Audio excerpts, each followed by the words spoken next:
going to export 100 million of its people outside, where they will set up companies in different countries, etc. So then if there is a trade war, these will be non-Chinese companies exporting outside of China but sending returns to China. Now, I interacted with a visiting Chinese group who were looking at getting manganese and some other minerals from here. As part of the effort to do that, they were prepared to construct a railway line from here to the north, where there are substantial deposits of manganese supposed to be. I don't know how many people know this, but there's only about 6 countries in the world where you can get manganese from, and Ghana happens to be one of them. 6 or 8 countries. Now, manganese, of course, is a very important material for making alloys, aluminium, blah blah blah, which is very important for industrialization. Now, these people looked at this deposit, bearing in mind that Nsuta has been going for more than 100 years now. They looked at this deposit, and according to their calculations, within 5 years, they would have exhausted that amount of manganese.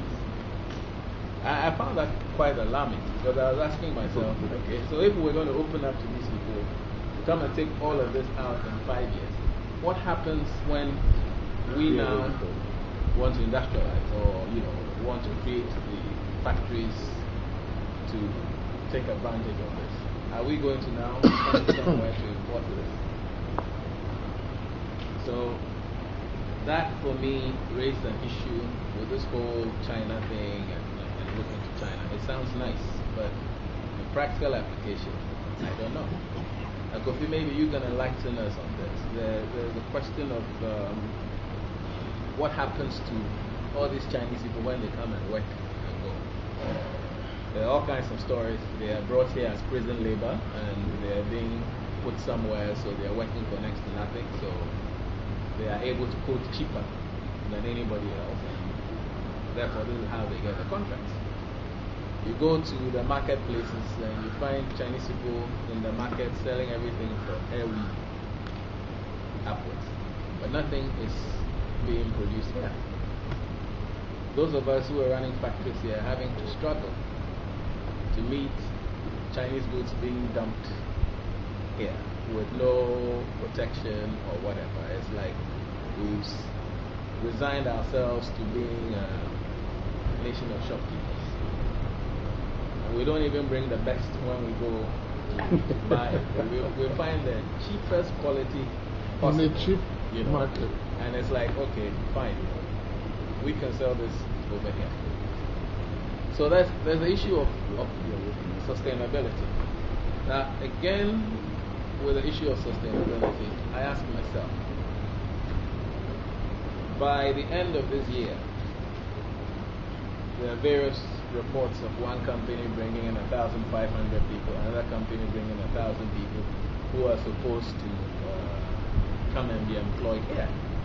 Now, my question is, what kind of skills do these 2,500 people have that the people here don't have already? Another question is, where are these people going to be housed?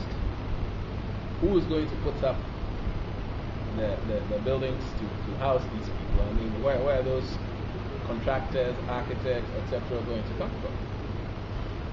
How are these people going to be fed?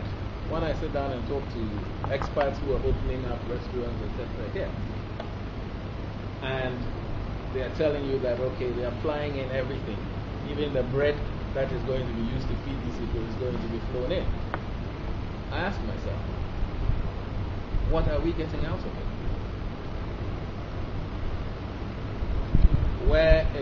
I don't see any policy in place. I don't hear of anybody talking about putting up any funds to, one, train the people here so that they are in a position to take advantage of whatever jobs they're going, whatever jobs they're going. I don't see anybody even setting up a database to say, okay, these are the people we already have in the system. We've got so many welders, we've got so many carpenters, we've got so many this, we've got so many that. So if you want to come here and work, you have to first dip into the pool of what we have here already before you bring in anybody else. That is not happening.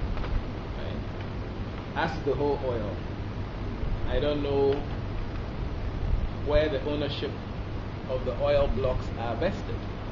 Is it going to be a case like in Nigeria, where the ownership is vested in the generals, and then they then lease it out to the oil companies?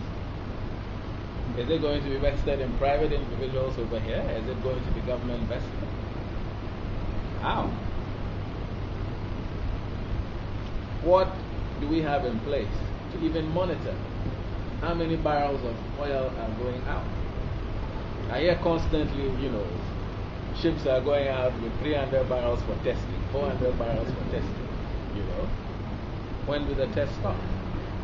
And when do we actually get something out of it?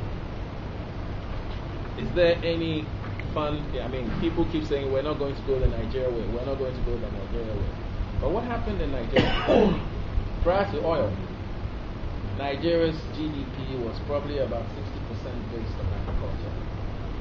Right now it's 98% based on oil. We've had all kinds of lip service that this is not going to be so. Okay? But if this is not going to be so, how do you ensure that? When in the middle of a global recession, everybody else is bringing their interest rates down to near zero. Our interest rates have gone up to 33%.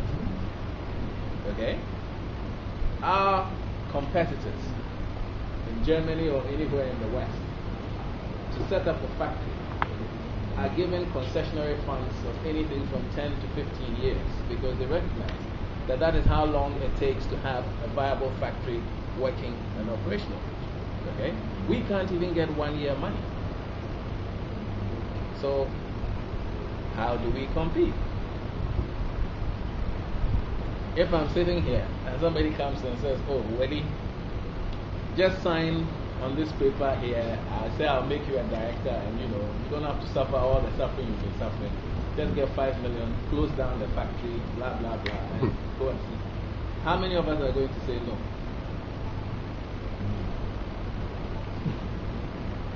These are some of the questions that I have going through my mind when I hear about oil. Because as Nana quite rightly said, most of these decisions are being taken for us in Accra. We have no input, and yet we are the ones who will suffer the consequences of whatever decisions are taken. So, my closing question is, how do we translate all of this, as Dr. said, how do we translate all of this into an actionable agenda with, results that we can follow and monitor and know that, okay, this is the feedback that we're getting, this is the progress we're making, and this is how we ensure that we get for ourselves a piece of the pie, because nobody is going to give it to us on a silver platter. It's something we're going to have to fight for.